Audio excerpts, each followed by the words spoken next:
Hi guys, welcome back my YouTube channel. Radhe Radhe, good evening. कैसे हैं आप सभी?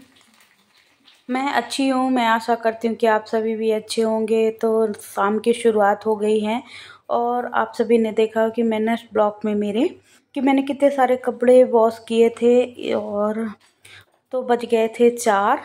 हाँ, तो मेरी कल्याणी चली गई है दुकान। तो हमारी आप सभी तो जानते हैं ब्यूटी पार्लर की दुकान है, तो कल्याणी चली गई है और मैं नीचे आई।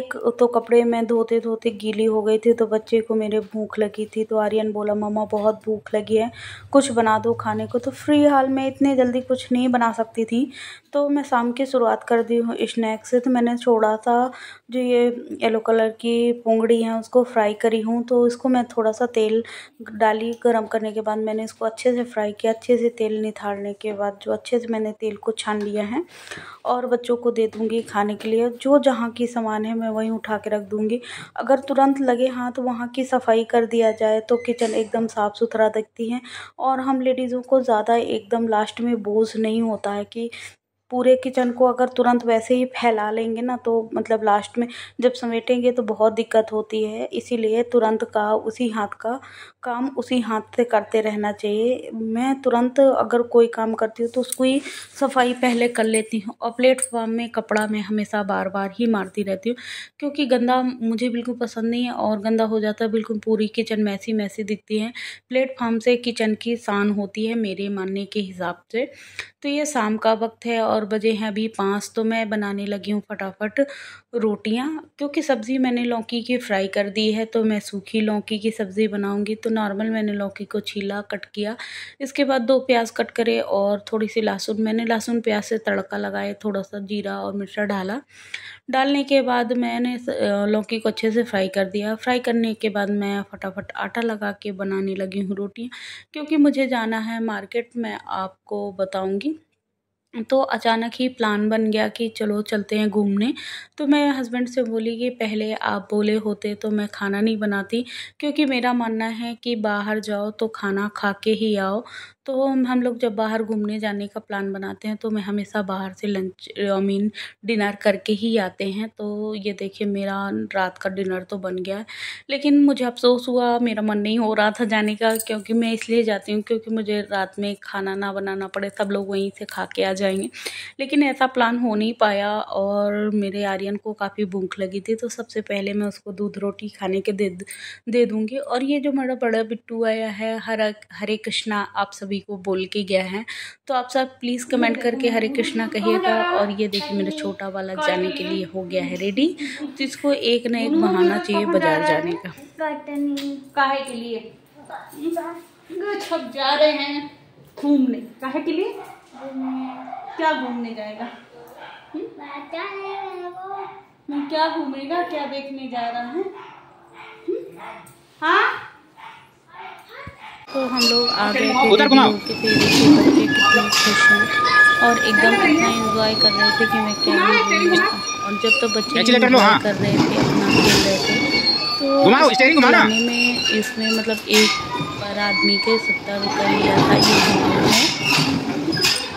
तो यहाँ बच्चे बहुत एंजॉय कर रहे थे, लेकिन छोटे वाले से बन नहीं रहा था चलाते हुए। बड़े वाले की हाल कोशिश करने में लगा था, लेकिन छोटे वाले को तो बहुत प्रॉब्लम जा रही थी बेचारे से, उससे नहीं आ रहा था, वो एंजॉय नहीं कर पा रहा था और परेशान से हो रहा था। बड़ा वाला तो एंजॉय कर रहा था और बीच बीच में हरे कृष्णा चिल्लाते जा रहा था। क्योंकि इसमें अजीब सी बात है जो मैंने और मैं ही नहीं, पूरे मोहल्ले के जो इसको देखता है वो नोटिस करता है। इसे चंदन लगाना, कंठी पहनना, कथाएँ सुनना, भगवान की पूजा करना, पूजा के साथ साथ ये 2-2, 3-3 घंटे के सामने बैठा रहता है, जगन्नाथ के सामने। पता नहीं एक अजीब सी लगन है, अजीब सी धुन है। जैसे आप देखेंगे ना कि मैं कह ही नहीं सकती इसके बारे में, क्योंकि मतलब वो भगवान के प्रति इतनी श्रद्धा, इतने विश्वास। जैसे ये कोई चीज़ मांगेगा तो मैं डांट दूँगी, पैसे की वजह से मतलब बहुत महंगा, या फिर कभी मतलब जैसे ये रत वत बनाएगा तो 2-2 बजे रात तक चलता रहता है। सुबह 5 बजे से उठ के फिर उसी में लग जाता है। घर गंदा फैलाता है तो कभी मैं काम करती हूँ तो इसको इतना बुरा लगेगा क्या बताऊँ। एक बार की बात मैं आप सबको बताती हूँ, क्योंकि ये छोटे से जगन्नाथ बनाया था मिट्टी के, और वो जगन्नाथ एक दिन जिस दिन उसकी रथ मतलब जगन्नाथ का रथ भी बनाया और मतलब वो उनको रथ में घुमाने के लिए ले जाने वाला था, लेकिन उसी बोली कि चलो उनको मैं जगन्नाथ के नए कपड़े ले देते हैं। तो कपड़े लेने गया पर जगन्नाथ की गलती से मौसी उसके कपड़े पहना रही थी तो हाथ टूट गया। इतना रोया इतना रोया, बेहोश हो गया था रोते रोते। पता है इसको रात को हॉस्पिटल लेके भागना पड़ा। फिर मैं क्या कहते हैं इसको जगन्नाथ पूरे कटनी में ढूंढे नहीं मिला। फिर मैंने जगन्नाथ इसको ऑनलाइन मंगाया। जब ऑनलाइन जगन्नाथ 5-6 दिन के बाद आए, 7 दिन के बाद, इस 7 दिन इतना बेचैन था कि मैं क्या ही बताऊँ। 7 दिन के बाद ये फिर खुश हुआ और अपने जगन्नाथ की पूजा करा। मैंने ब्लॉग में डाला भी था जगन्नाथ की प्राण प्रतिष्ठा।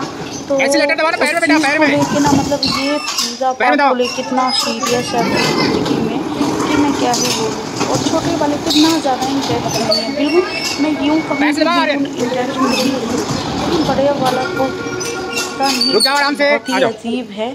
और ये देखिए उनका हो गया है टाइम, उसने आदमी जो था वो उतार दिया है।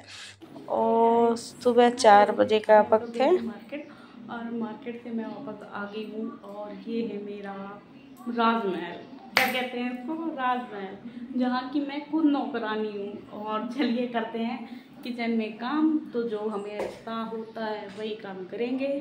तो आइए। तो मैंने थोड़ा सा किचन को समेटा था, उसके बाद चली गई थी। और ये देखिए सुबह का वक्त है, मेरा लंच बज गया है। तो मैं तो उठी बहुत पहले थी, मेरी बहुत पहले सुबह हो गई है। और ये अभी 5 बजे का टाइम है तो मेरी टिफ़िन बन गई है। तो मैंने टिफ़िन में बनाया सब्ज़ी और पराठे। तो ये सब बनाने के बाद मैं पकाने के लिए चढ़ा दी हूँ दूध और फटाफट अपने काम निपटाऊंगी, क्योंकि आज है दिन सोमवार का और सोमवार के दिन व्रत रहेगी मेरी सिस्टर। तो मैं इसीलिए सब एकदम अच्छे से क्लीन कर लूँगी, क्योंकि उसके उठने के पहले और बच्चों के उठने के पहले मैं पूरे घर की क्लीनिंग और डस्टिंग कर लूँगी। क्योंकि बच्चे उठ जाते हैं तो पूरे घर में अगर पोछा मारो तो पैर पैर ही बना देते, इसीलिए मैं सबसे पहले पूरे घर की अच्छे से क्लीनिंग कर लूँगी। और मेरी सुबह तो आप जानते हैं कि सुबह ही हो जाती है। मैं मतलब हमेशा सुबह ही उठने की कोशिश करती हूँ। और जैसे श्री जी की मेरी इच्छा हो जाती है, कभी हो जाता है कभी सो जाती हूँ। तो ये देखिए फाइनली मेरा प्लेटफॉर्म साफ़ होने लगा है, और होने नहीं लगा है, मैं कर रही हूँ तब हो रहा है। कोई चीज़ ऐसा होता है कि ना करो तो हो जाए, लेकिन ऐसा नहीं होता है। तो ये देखिए मेरा खाना वाना बनाने के बाद सारे बर्तन मैंने खाली कर लिए हैं, सब्ज़ी भी मैंने खाली कर दी है, और जो मैंने जिसमें रोटियां बनाई थी सारे बर्तन। तो एक टिफ़िन का ढक्कन ऐसा है कि उसमें पैक हो जाता सेट, तो खुलता नहीं, तो उसको मैंने पटक पटक के खोला था। और सारे बर्तनों को मैं अच्छे से वॉश कर लूँगी। तो ये देखिए बर्तनों को पहले मैं जो जूठन है तो एक पानी से हमेशा धो लेती हूँ। उसके बाद जो सिंक में लगा हुआ कचरा है वो कचरा भी मैं बाहर निकाल देती हूँ। मेरे मानना है कि कई स्टेप ऐसे हैं जो हम फॉलो करेंगे तो हमारी किचन एकदम क्लीन रहेगी। जैसे फर्स्ट नंबर है, किचन में अगर हम लोग काम करें, रोटियां बनाए या फिर कोई खाना बनाए, तो तुरंत कपड़े से अपना गैस हॉब को और प्लेटफॉर्म को अच्छे से क्लीन करना चाहिए। क्योंकि रोटियां बनाते समय वो जो हम लोग आटा लगाते हैं, सूखा आटा, तो पूरे प्लेटफॉर्म में फैल जाता है, गैस में भी फैल जाता है, तो बहुत अजीब दिखता है। तो अगर क्लीन रखना, तो ये छोटी सी टिप है कि खाना बनाने के बाद तुरंत 2 से 3 मिनट के अंदर मैं अपनी गैस को साफ़ कर लेती हूँ। क्योंकि कहते हैं कि गर्म चूल्हे को ठंडा नहीं करना चाहिए, तो इसीलिए मैं 2 मिनट 3 मिनट टाइम दे देती हूँ। तो अच्छे से मैं उसको मतलब पोंछ लेती हूँ। पोंछने के बाद जो सिंक का एरिया है उसे हमेशा क्लीन रखना चाहिए। जैसे नल को हमने स्पर्श किया तो उससे हमारे नल पे दाग बन जाते हैं। बस सिंक जो है गंदा पड़ा हुआ है, उसमें तेल तेल छपा रहता है। सिंक में अगर बर्तन भिनक रहे हैं तो एक तो उसमें बर्तन में ज़्यादा देर रखना नहीं चाहिए, क्योंकि उसमें बैक्टीरिया फैल जाते हैं और स्मेल आने लगती है बर्तनों से ज़्यादा टाइम तक अगर जूठे बर्तन रखे रहते हैं। इसीलिए बर्तनों को तुरंत वॉश करना चाहिए, कम से कम 15 मिनट के अंदर बर्तन वॉश कर लेना चाहिए। तो मेरे सारे बर्तन अच्छे से धुल गए हैं और मैं अभी करूँगी सिंक एरिया को क्लीन। तो मेरा मानना है कि बर्तन धोने के तुरंत बाद सिंक एरिया को क्लीन करना चाहिए। और जितना जूठन निकला है एक बास्केट में अच्छा या एक वॉल में आपको इकट्ठा करना। तो अभी मेरा डस्टबिन छत में पड़ा है, इसीलिए मैं नहीं लेके आई थी, क्यों अभी नहीं जा पाई हूँ, क्योंकि अभी सुबह का टाइम तो आप जानते हैं कितना मैनेजमेंट वाला होता है। तो मैं सारे कपड़ों को अच्छे से साफ़ कर लूँगी। जिस टॉवल से मैं मतलब किचन को पोंछती हूँ, उस टॉवल को भी मैं अच्छे से रगड़ के साफ़ कर लूँगी। अभी जैसे मैं नहाने जाऊँगी तो इस टॉवल को धोने के लिए ले जाऊँगी। कैसे पुराने ज़माने की औरतें जब नहाने जाती थी तो सारे किचन के कपड़े ले जाती थी धोने के लिए, तो उसी हिसाब से मैं धोने के लिए ले जाऊँगी। तो देखिए मेरा दूध पक गया है, किचन हो गई है क्लीन, और टॉवलों को भी मैंने अच्छे से धो के डाल दिया है, एकदम निरमा से यहीं वॉश कर दिया है और हो गई है अब।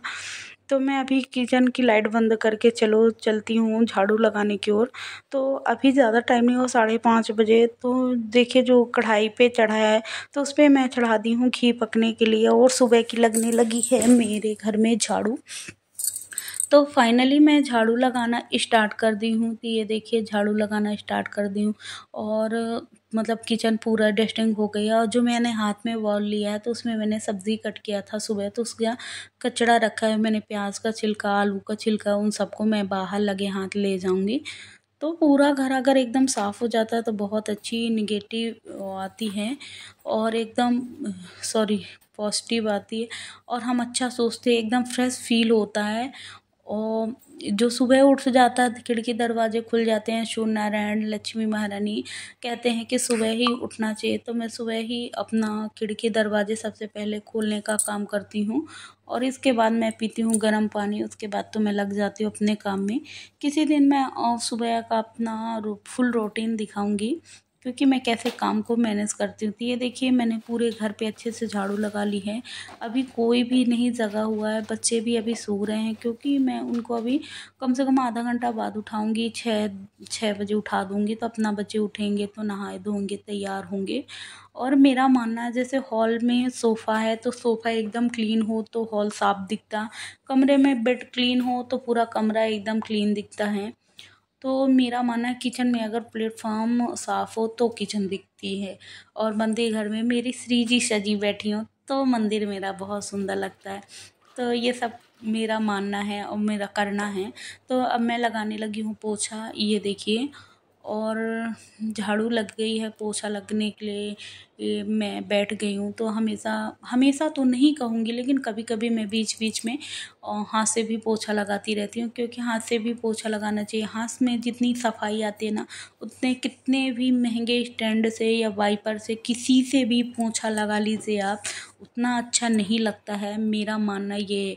और ये बात मैं प्रैक्टिकल 100% कह रही हूँ, प्रैक्टिकल से। मतलब मैंने इस चीज़ को नोटिस किया है कि जितना अच्छा पोछा हाथ से लगता उतना तो किसी से नहीं लगता गाइस। आप इस चीज़ पे बिलीव करिए। और मेरा ये देखिए किचन हो गई है रेडी। ऐसे ही मैं पूरे घर को क्लीन कर लूँगी, और ऐसे ही पूरे घर में मैं हाथ से पोछा लगाऊंगी। पोछा लगाने के बाद मैं नहा धो के रेडी होके आ गई थी। बच्चे चले गए हैं मेरे स्कूल, तो बच्चों के स्कूल जाने के बाद ये मैं नहा धो के पूजा करके आ गई हूँ। और अपने बेस्ट सिस्टर मेरी व्रत है तो मैं उसके लिए बना रही हूँ चाय। तो मैं फ्रेश चाय बना रही हूँ नहा धो के। और आइए मैं आपको बाहर का नज़ारा दिखाती हूँ। तो मेरी कल्याणी अभी कर रही है अभिषेक। तो ये देखिए अभी हमारे पार्थिव शिवलिंग बन रहे हैं, मिट्टी के शिव जी बन रहे हैं, और कल्याणी उनको बनाएगी, उनका अभिषेक करेगी, और इसके बाद वो दुकान जाएगी। और ये देखिए मेरे श्री जी और ठाकुर जी दिखाती हूँ मैं आपको, जो ये मेरे लाला और ये मेरी लाली, मेरी प्यारी सी बच्ची और प्यारे से ठाकुर जी मेरे बच्चे। तो आप सबको अगर मेरी वीडियो ज़रा सी भी पसंद आई हो तो प्लीज़ लाइक करें, कमेंट करें, सब्सक्राइब करना ना भूलें। मैं आपसे मिलूँगी नेक्स्ट ब्लॉग में, तब तक आप एक कमेंट में राधे राधे ज़रूर लिखिएगा। आप सभी को राधे राधे। मिलिए मेरे श्री जी से।